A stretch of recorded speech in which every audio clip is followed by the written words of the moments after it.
Derecho Radio Estación presenta.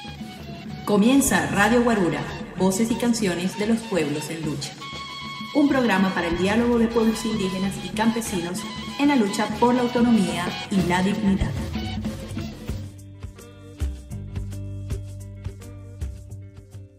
Saludos, gente bonita. Somos Radio Guarura. Aquí con ustedes, Juan Carlos La Rosa y Alicia Moncada. Hoy compartiendo con todas y todos en este tu programa Radio Guarura. Es el primero que hacemos, Alicia. Y producto de una exhaustiva planificación. Somos los indios más planificados de este país.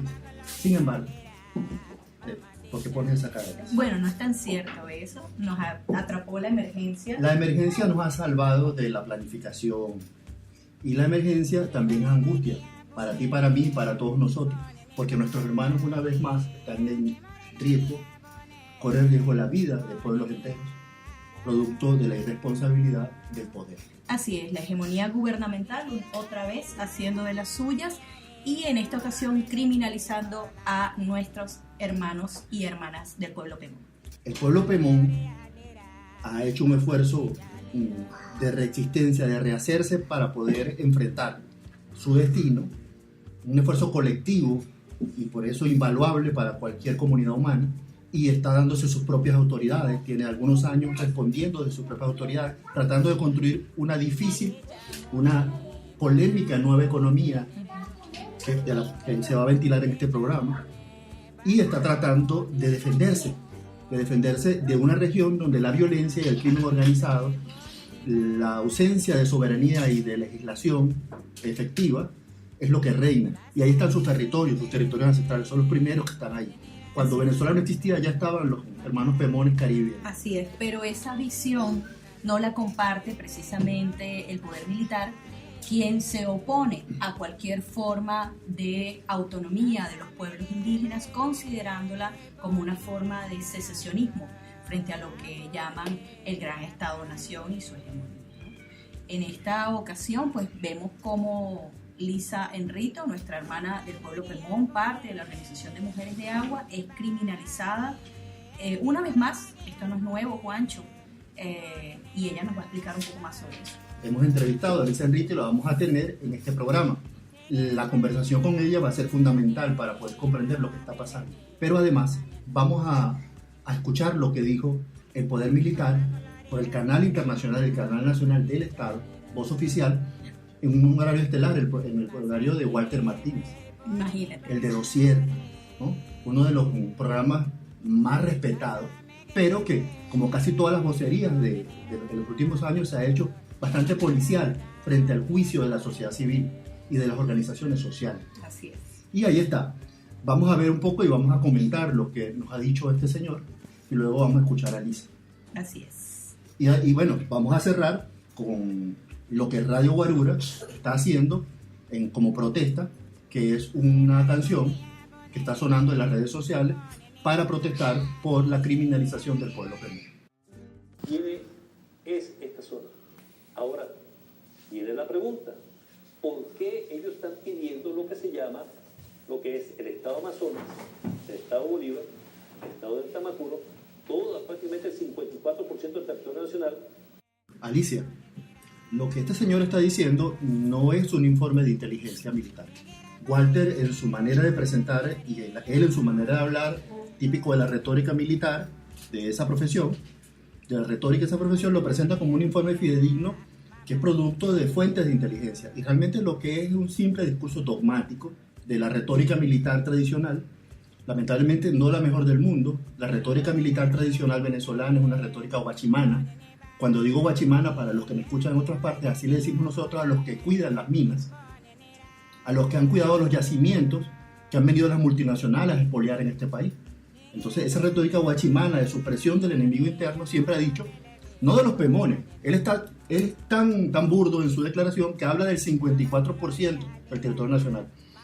En ningún caso ese es el reclamo del territorio Pemón. No. Ese es el reclamo de lo que consideran los militares, exagerando todo lo que piden todos los pueblos indígenas de Venezuela. Del sur de Venezuela. Del sur de Venezuela. O sea, él está haciendo una cifra, atribuyéndose al pueblo Pemón, pero está hablando de todos los pueblos indígenas. no tiene sustento su esfuerzo de análisis, ¿no? Es simplemente una calumnia usando la retórica ideológica, que por cierto no es cierto que cambió en nada en los últimos 20 años, no hay una nueva doctrina, sino una exacerbación de la doctrina de control y supresión del enemigo interno, que somos nosotros los pueblos. Así es, y viendo siempre a nuestros pueblos indígenas como un enemigo a la seguridad nacional. Escuchemos un poco más. Alicia, a ver qué más nos dice el señor González Cárdenas.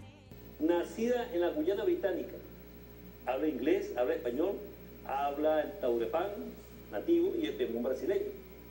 ¿Quién es esta señora? Formada en Maryland. ¿En Maryland? En Estados Unidos. ¿No? Con todo este conocimiento, aparte de toda doctrinada, ¿qué es lo que está detrás de todo esto? Un movimiento secesionista en esa zona.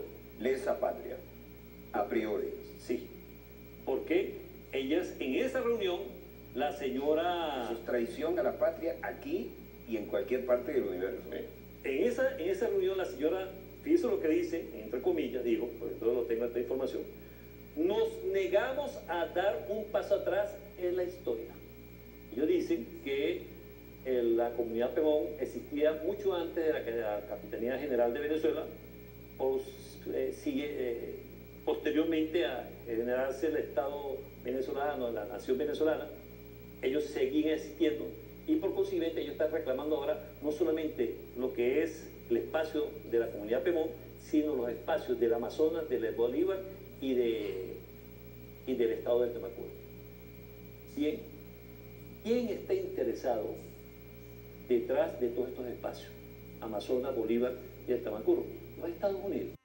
Acabamos de escuchar gravísimas acusaciones contra nuestra hermana del pueblo Pemón, Lisa Enrito, acusaciones que tienen que ver no solamente con la criminalización de su activismo, pero que pueden acarrear gravísimas consecuencias para ella, recordando que el general Roberto González Cárdenas, el poder militar y su coro por parte de Walter Martínez, el periodista que lo entrevista, están acusando a Lisa de un delito tipificado en la legislación venezolana, que es traición a la patria, Juancho, y secesión, que puede acarrear hasta 30 años de prisión. Una situación que pone en riesgo además a Lisa y que vulnera sus derechos también como mujer, porque precisamente aquí el que está cometiendo el delito, podríamos decir que son tanto el periodista como el general, el delito de injuria, ¿no? De acoso, de hostigamiento. Otro aspecto interesante de este audio es la forma en la que retrata Lisa, Juancho. El lenguaje.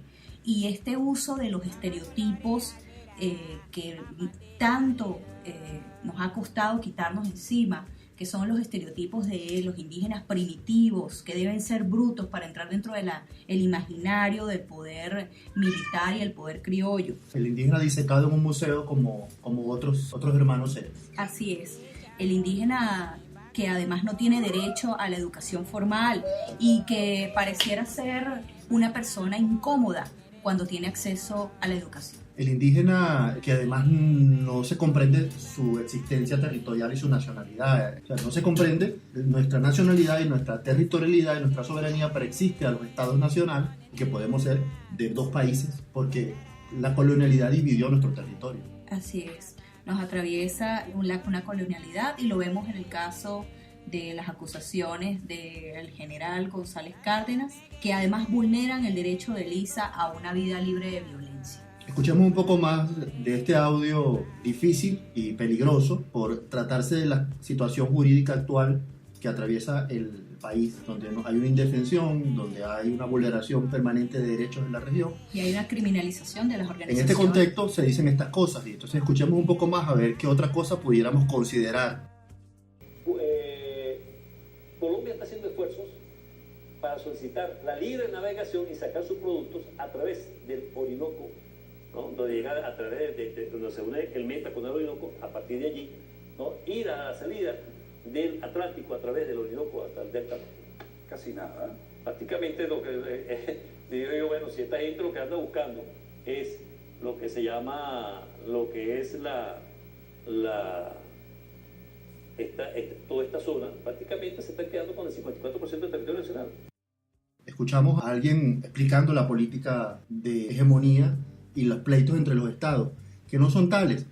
Venezuela, la Venezuela y la gobernabilidad actual, firmó la IRSA, firmó la integración de la infraestructura regional suramericana. En esa infraestructura, la canalización de los ríos, de aquí hasta el Río de la Plata, están contemplados. Todos los ríos que garantizan la biodiversidad que le queda al mundo están firmados por los estados colombianos, venezolanos, todos juntos, no importa la división ideológica que tengan, para ser sacrificados y convertidos en lo que llaman la tecnocracia del Banco Interamericano de Desarrollo, hidrovías. Entonces este señor, con una retórica atrasada, con una retórica, como decíamos, ideológica y no en base a ningún informe de inteligencia, acusa a los pueblos indígenas, porque le hago un favor al decirlo, porque él sigue mencionando al pueblo Pemón y a una nación Pemón que quiera del Tamacuro, Amazonas y Bolívar.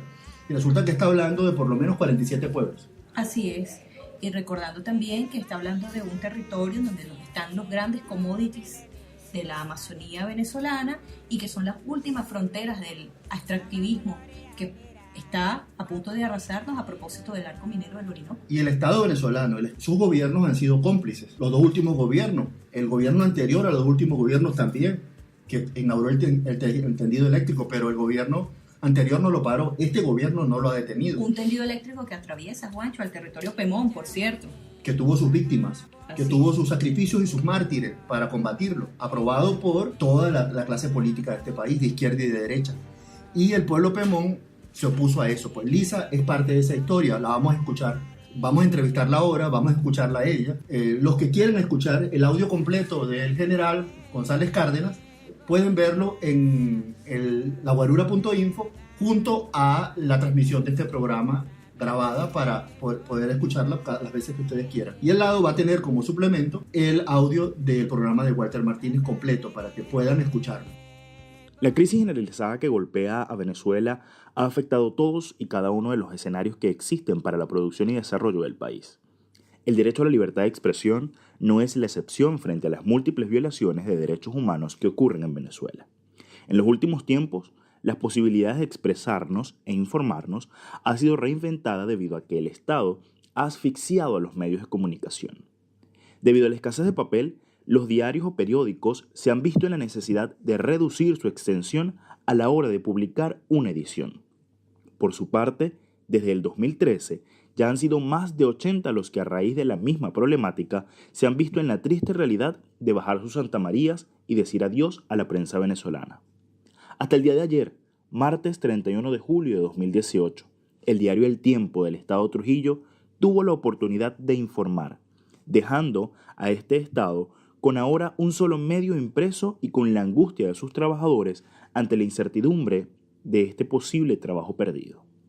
Y además, se le agrega la angustia de los jóvenes venezolanos que estudian o recién egresados en la comunicación social, quienes visibilizan la triste realidad de un país sin medios y por lo tanto sin fuentes de trabajo.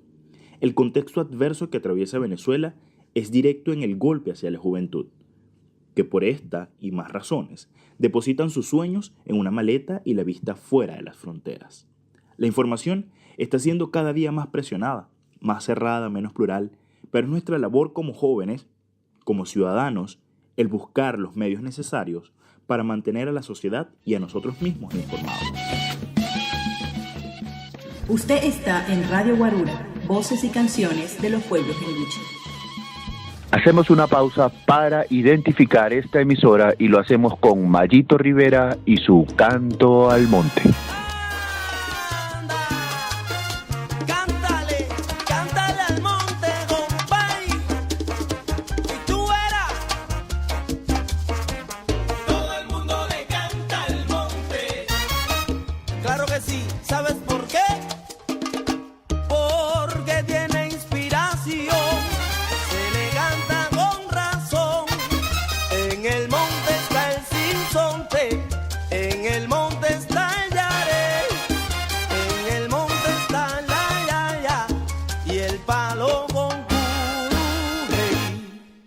Mira, mi hermano, escucha esto. Si tú quieres cortar palo y escuchar bien al sinsonte, coge el machete y pa'l monte, que el monte no es nada malo.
Qué malo es que el monte no es nada malo, nada. Agarra pa'l monte conmigo y escucharás el sinsonte. Que el monte no es nada malo. Mira, me contaron mis abuelos que hace tiempo los esclavos se escondían en el monte huyendo del mayoral. Son negritos y marrón. ¿Cómo?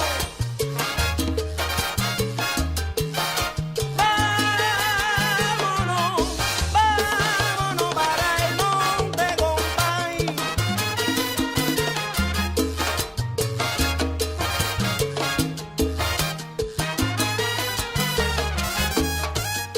Julito, que el monte no es nada malo. Eso nació en el monte.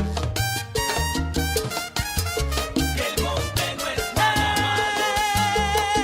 Se le canta con razón al monte, compay. Que el monte no es nada malo. Porque te da inspiración.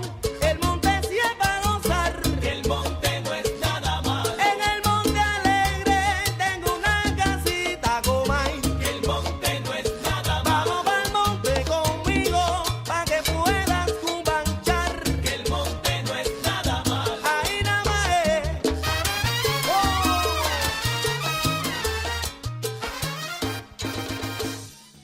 Continuamos en Radio Guarura, voces y canciones de los pueblos en lucha.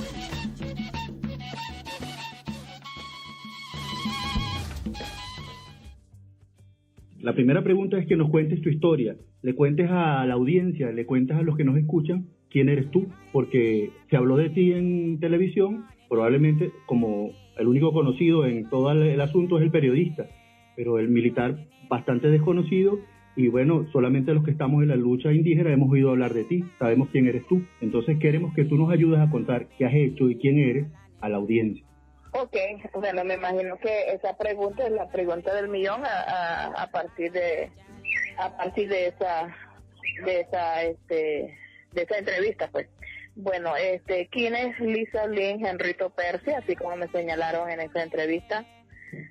Pero para fines del caso que estamos tratando, soy una mujer indígena de 45 años en este momento, con 24 años de trayectoria en lucha social por el pueblo Pemón, y estoy hablando de luchas de calle. Pues soy conocida por ser una persona muchas veces muy radical en las decisiones que se toman, pero todo ha ido en bien del pueblo Pemón, pues en nuestros derechos tanto individuales, tanto colectivas como pueblos. Inicié así hace mucho tiempo ya, cuando una empresa transnacional turística quiso construir todo un complejo turístico que se llamaba en ese momento Turisur por el Sierra Lema, pues. Yo me acuerdo esa vez fuimos a las calles, fuimos a protestar y de ahí inició esta lucha, pues, por los derechos, porque en ese momento luchamos para bloquear esa construcción de complejo, porque Sierra Lema, lo que conoce la geografía de mi territorio, de nuestro territorio, sabe que es una montaña, un cerro, ¿cómo se llama?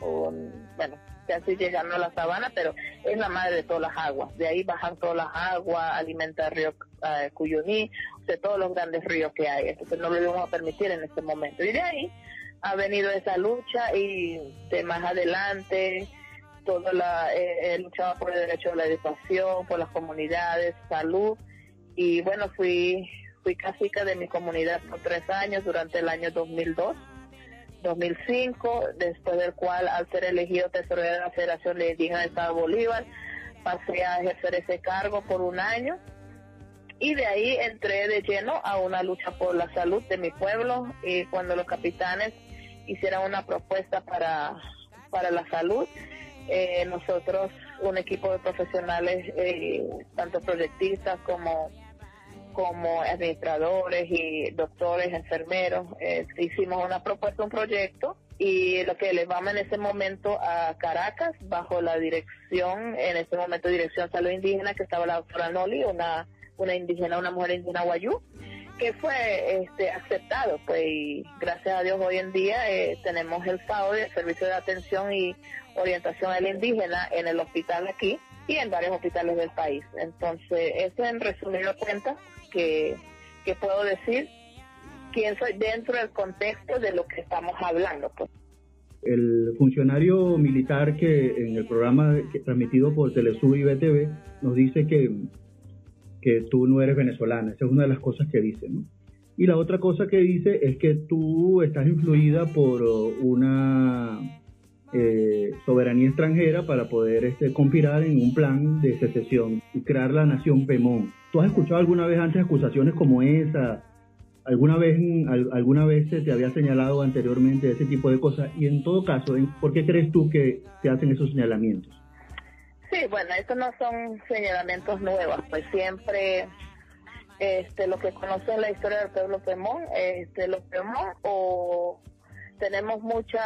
hemos tenido mucho vínculo y mucha convivencia con las iglesias, pues. Como estuvimos analizando ayer y hablando con los demás capitanes, nosotros decíamos, bueno, quien no se formó en una escuela adventista del séptimo día, se formó en una escuela católica. Estamos hablando ya de la educación formal que hemos tenido ya como pueblo, pues. Estamos hablando del sistema que tiene cada gobierno o estado, ha sido eso, pues. Entonces eso no tampoco es un delito, pues.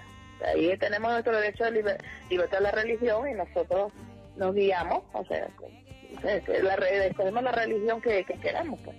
Entonces eso de adoctrinamiento y todo, pues claro, hay muchas doctrinas. Por ejemplo, yo conozco bien a mi iglesia, hay varias doctrinas de las cuales hay algunas que no comparto, hay algunas que sí, pero siempre por mi activismo como indígena, ideas o cosas que al final siempre hemos tenido cuidado en esa parte, porque todos nosotros los indígenas somos espirituales. Más religión, siempre hemos estado claros en separar las dos cosas. Y en cuanto a mi nacionalidad, orgullosamente nací en el Esequibo, y bueno, que ha sido polémica toda la vida. Como digo, yo fui educada en la parte como bachillerato. Estudié uno de los mejores liceos de Georgetown, Guyana, que en sí es la República Corporativa de Guyana, y tuve el privilegio por tener buenas notas, ganar una beca y estudiar en uno de los mejores liceos. Por eso hablo muy bien el inglés. Pero mis padres son venezolanos y son de aquí, pues.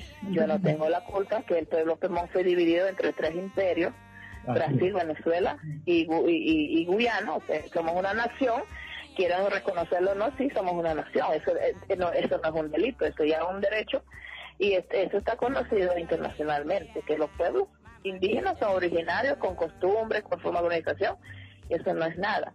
Así que bueno, independientemente de lo que ahora dejo eso abierto. ¿Por qué yo lo dejo abierto?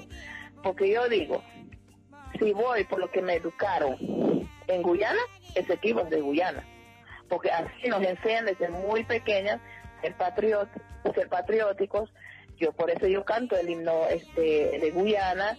Yo sé, puedo interpretar o puedo alzar la bandera de Guyana por una formación académica que tengo, pero también yo sé de mis raíces indígenas aquí, que tienen su tronco aquí en Venezuela, y por eso hablo también en español, y yo soy venezolana, ¿ves?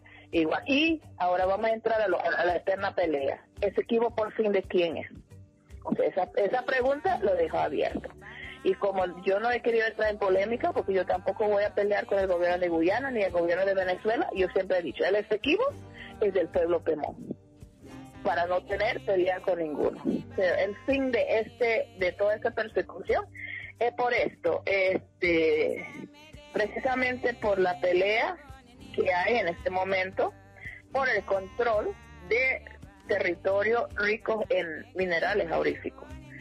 Y todos estos minerales están en territorio indígena, están en territorio Pemón, ¿ves? Y el Estado Bolívar así como ellos mencionan, lo que pasa es que ellos son, como buenos militares, son estratégicos y son conocedores. Ellos se dan el lujo de ser ignorantes cuando quieran y tener conocimiento cuando a ellos le conviene, pues.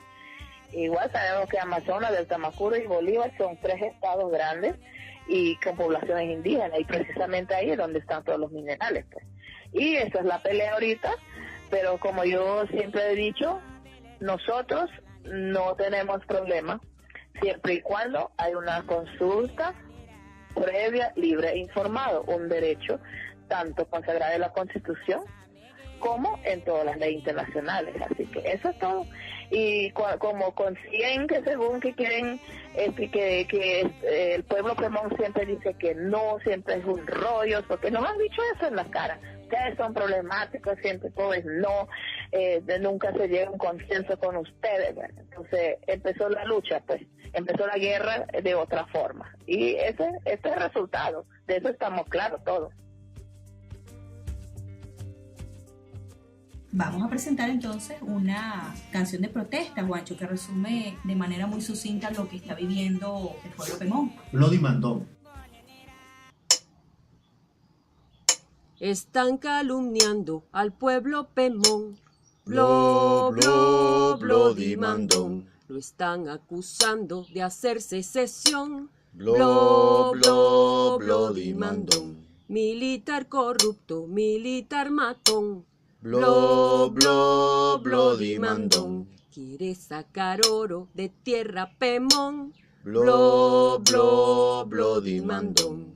Tú lo que quieres es la concesión. Bloody Mandón. Bloody Mandón. Bloody Mandón. Bloody Mandón. Tú quieres la mina en tierra Pemón.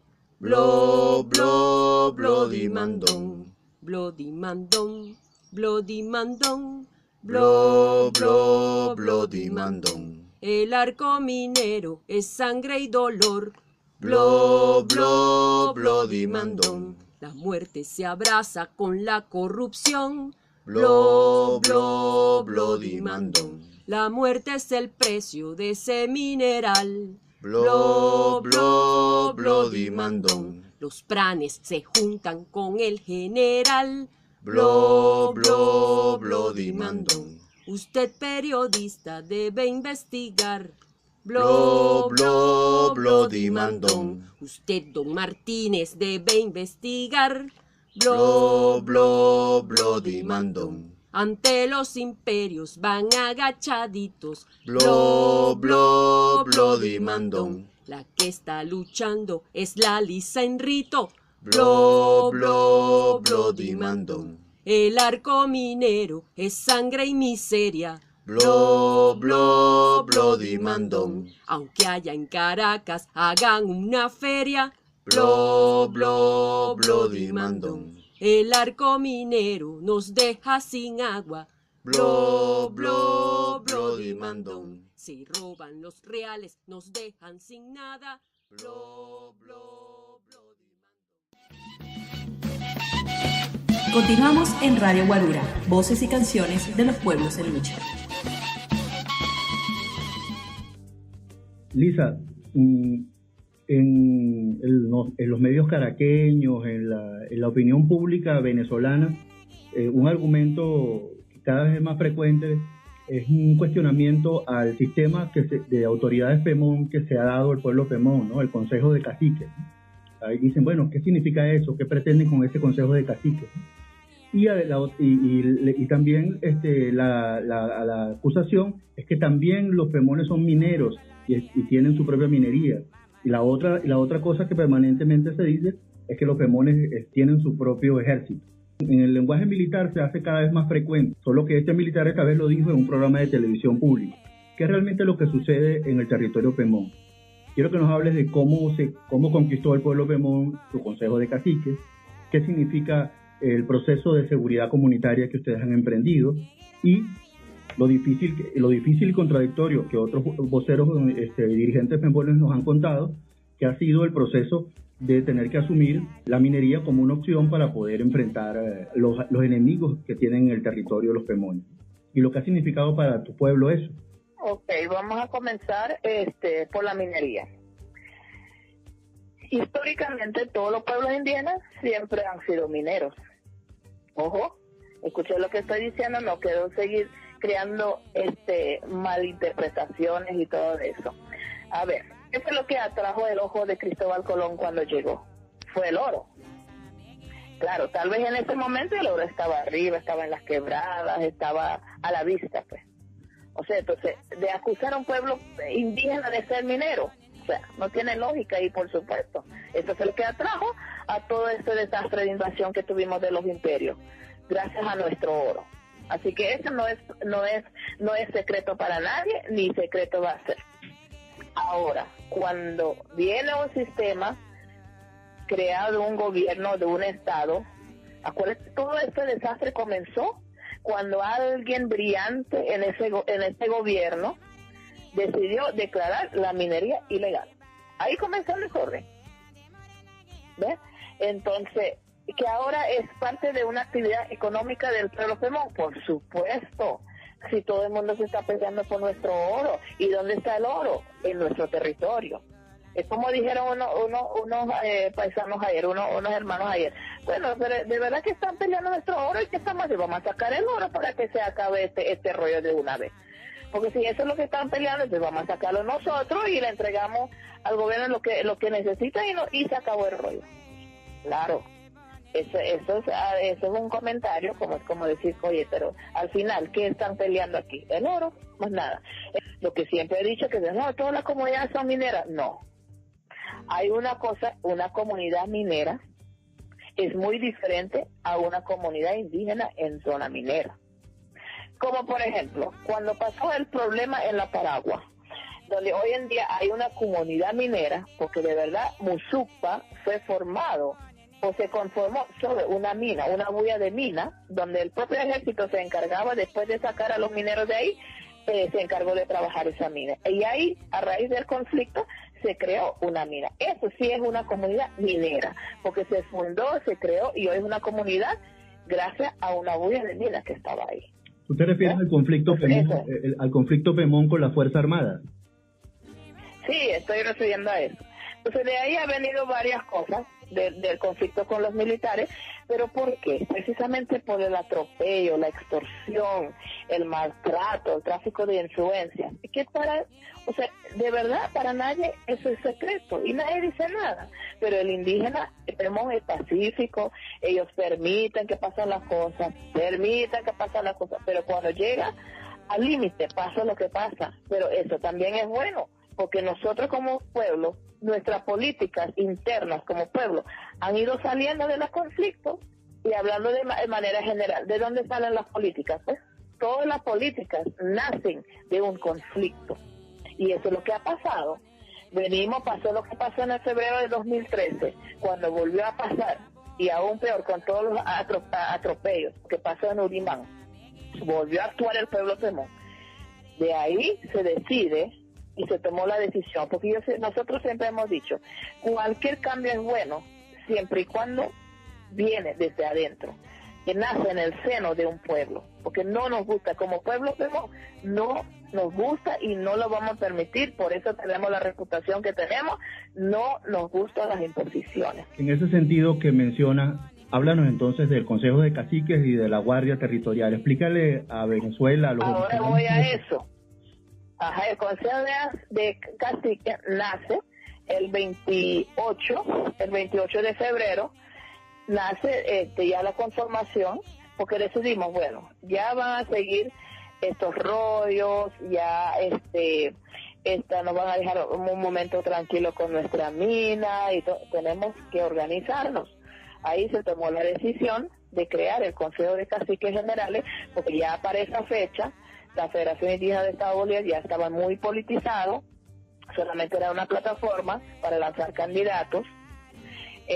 Nadie más andaba pendiente de todos los derechos humanos y derechos indígenas que estaban siendo violados aquí, y se decide conformar aquí, basándose en la realidad que vivimos aquí como pueblo. Se conformó el Consejo de Caciques Generales por 6 sectores de los 8 sectores indígenas Pemón. se conformó 6 sectores que son los que hacen vida en el municipio Gran Sabana, más dejando el espacio abierto por si acaso los otros 2 sectores querían unificarse o adherirse a esta organización. Se dejó como Consejo de Caciques Generales del Pueblo Pemón, dejando puertas abiertas tanto para la Paragua, que es el sector 1, como para el sector Sifonte, sector Cuyuní, el municipio de Sifonte, que es el sector 4. ¿Ve? Entonces, nosotros siempre hemos creído y sabemos que tenemos y hemos confiado en nuestra capacidad organizativa, que el pueblo Pemón siempre nos hemos destacado por eso. Y dijimos, bueno, vamos a fortalecer nuestros líderes comunitarios, vamos a fortalecer las bases para poder tener un diálogo, para no seguir en este pleito que vamos, pues, desde que empezamos a tumbar las torres, tantas cosas, tantos conflictos que ha habido. Ya está bueno, tenemos que avanzar. Vamos a organizarnos, vamos a crear comisiones técnicas que van a sentarse a hablar directamente con los ministros, con el presidente si es posible. Mira, esto es lo que queremos, vamos a trabajar así, vamos a las mesas técnicas que llamamos. Eso fue el objetivo de la creación de eso. Y contra el derecho, acuérdate, nuestra constitución, nuestra LOPSI dice que podemos crear nuestras propias organizaciones, no hay problema. Pues. E inclusive ha sido tan fuerte esta organización que no hay abogado que encuentre una forma de registrarlo. Yo quisiera retar a algún experto de la ley, buscar una vuelta de registrar nuestra organización. Ojo, no es una asociación civil, no es una cooperativa, no es una empresa, o sea, búscame la vuelta. ¿Ve? Entonces, eso es, y entonces a raíz de todo eso, es una organización con todo, sus comisiones, sus departamentos, según la realidad que estamos viviendo. Lisa, en todo caso, el Consejo de Caciques se puede circunscribir a lo que contempla el convenio 169 de la OIT, el derecho a tener nuestras comunidades y nuestros pueblos tengan autoridades propias, de acuerdo a sus usos y costumbres, ¿cierto? Por supuesto. Ojo, el pueblo siempre ha tenido su autoridad, ¿ves? Siempre ha tenido su autoridad. Entonces, eso es, ¿cómo se llama? Tanto, es un derecho propio, pues, y ya está establecido en las leyes. Ahora, uno de nuestros problemas en ese momento fue ya había ingresado las bandas armadas en nuestros sectores. Estoy hablando de los sectores indígenas.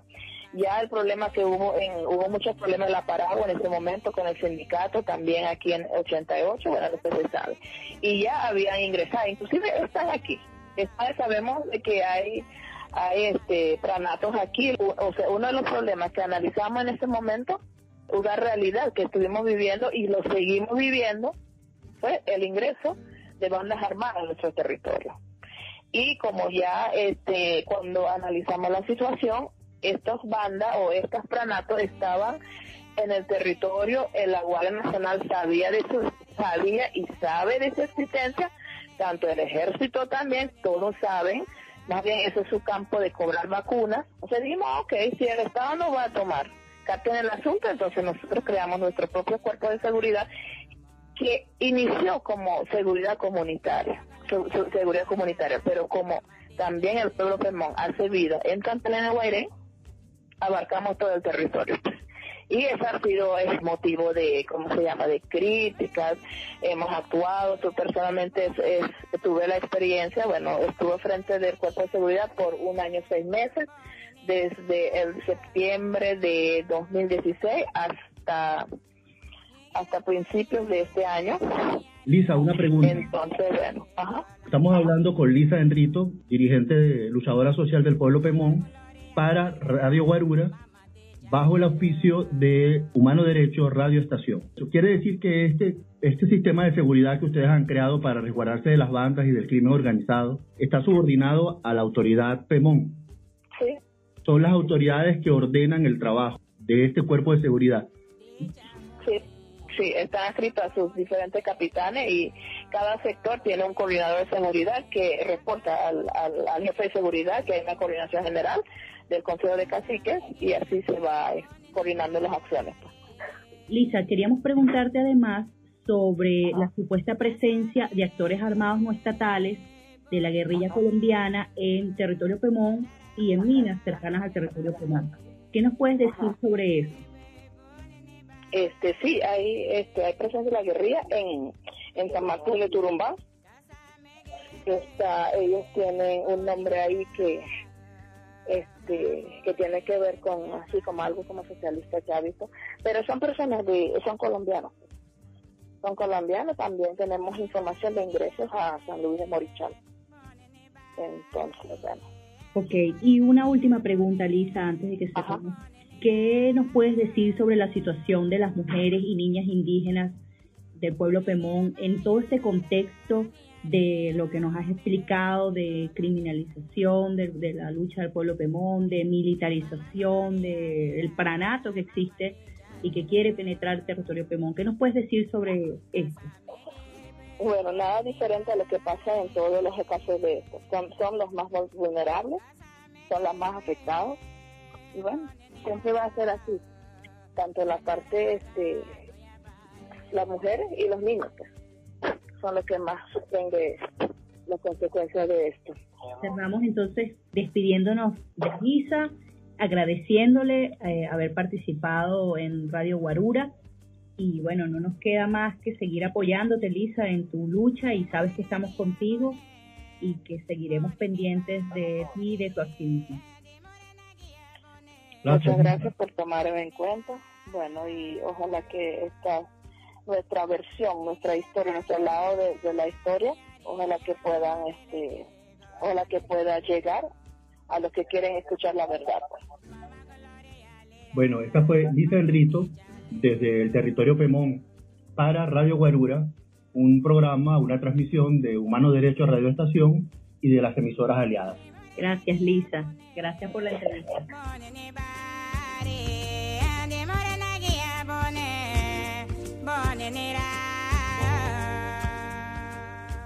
Escuchamos a nuestra hermana Lisa Enrito del pueblo Pemón. Nuestra intención es básicamente darle voz a quienes la hegemonía comunicacional del Estado venezolano nunca podría poner en sus pantallas o en sus micrófonos, tal cual como pasó con nuestro hermano Sabino Romero. Silenciado por el Estado de manera sistemática. Las pocas veces que apareció fueron usadas después de su muerte para hacer un documental mintiendo sobre la enorme presencia de la voz de Sabino en los medios estatales. Juntaron en 10 años unos 20 minutos y eso fueron la mitad de la película. Sí, no queremos dejar a Lisa sin dar su versión de este proceso de criminalización sistemática que estamos viendo va precisamente tras los commodities, como ellos lo llaman, que están en el territorio Pemón, o los recursos estratégicos, como son denominados en el Plan de la Patria, que están en la Amazonía venezolana. Recordemos que son las últimas fronteras del extractivismo. La entrevista de Lisa nos lo evidencia, Alicia, nos evidencia las contradicciones de nosotros luchando con lo que podemos y con lo que tenemos, con las posibilidades de un territorio abandonado de eso que llaman Estado y jurisdicción, ¿no? Abandonado completamente, luchando por reexistir, por rehacernos, por estar ahí, por tener dignidad. Los Pemones, ninguno de ellos los está ocultando, hacen minería. Y están haciendo minería para poder tener la fuerza, para poder enfrentar la invasión y la esclavitud que vendría con el dominio de las bandas criminales, de los grupos armados, en complicidad con los cuerpos de seguridad del Estado. ¿Y qué es eso?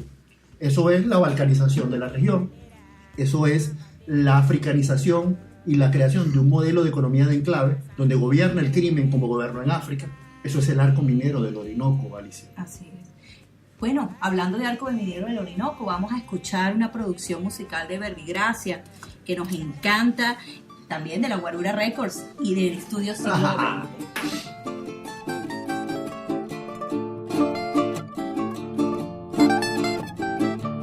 Señores, tengo un problema, una piedra en el zapato que desde hace largo rato se ha convertido en dilema. El socialismo es el tema, dicen las declaraciones, pero las contradicciones de los que vienen y van se asoman en ese plan de la patria y sus motores, abundan en ese plan de la patria y sus motores.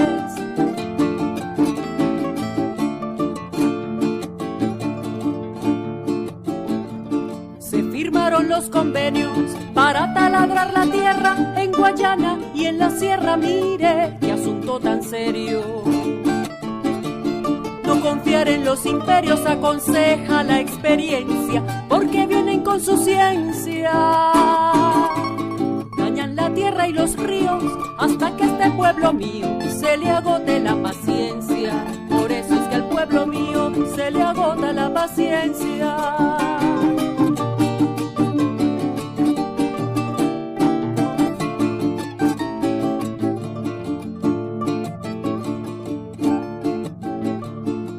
Es el caso, señores, del macizo guayanés, que ya macizo no es acá de unos millones.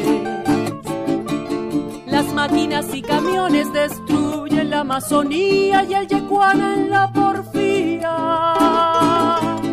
Igual que el yupa en la sierra, ¿qué pasará con mi tierra? Se preguntan cada día. ¿Qué pasará con la tierra? Se preguntan cada día.